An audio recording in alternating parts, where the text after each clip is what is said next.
என் பேர் செல்வபாண்டி. கோவை வடக்கு மாவட்ட செயலாளராக வழக்கறிஞர் அணி பிரிவில் ஓபிஎஸ் டீமில் இது வரைக்கும் நான் பயணிச்சுட்டு வந்தேன். ஓபிஎஸ் இந்த மாதிரி தவறான முடிவை எடுத்தனால நான் புரட்சித்தாய் சின்னம்மாவை நாடி நாங்கள் வந்திருக்கோம். அவங்க தான் இனிமேல் எங்களுக்கு அரசியல் வாழ்க்கையை பிரகாசிக்கிறதுக்கு ஒரு ஒரு உந்துதல் சக்தியாக, ஒரு தூய சக்தியாக இருக்காங்க. அவங்களால மட்டும்தான் இனிமேல் தமிழ்நாட்டை காப்பாற்ற முடியும், எங்களை மாண்டி தொண்டர்களை ஒரு நல்வழிப்படுத்த முடியும். அடுத்து 2026 புரட்சித்தாய் சின்னம்மா யாரை கை காட்டுறாங்களோ அவங்க தான் முதலமைச்சர். இது உறுதி உறுதி உறுதி. மக்களும் அப்படிதான் பேசிட்டு இருக்காங்க. தொண்டர்களுடைய எண்ணமும் அதான் இருக்கு. அதுவும் இல்லாம 2020 அம்மாவோட ஆட்சி அம்மாவோட ஆட்சி வர்றதுக்கு சின்னம்மா, புரட்சித்தாய் சின்னம்மா தான் ஒரு உறுதுணையா இருப்பாங்கன்றது நிதர்சனமான உண்மை. புரட்சித்தாய் சின்னம்மா அவர்களோட தலைமை ஏற்று நாங்கள் கோயம்புத்தூர்ல இணைஞ்சிருக்கோம்.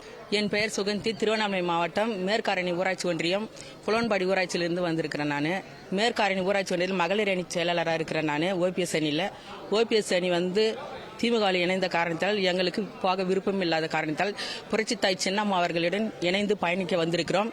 சட்டமன்ற தேர்தலில் அம்மா அறிவிக்கும் வேட்பாளருக்கு நாங்கள் அனைவரும் ஒன்று கூடி ஒற்றுமையாக இருந்து அம்மாவின் கழகத்தை வெல்வோம், வெற்றி செய்வோம். சின்னம்மா வாழ்க.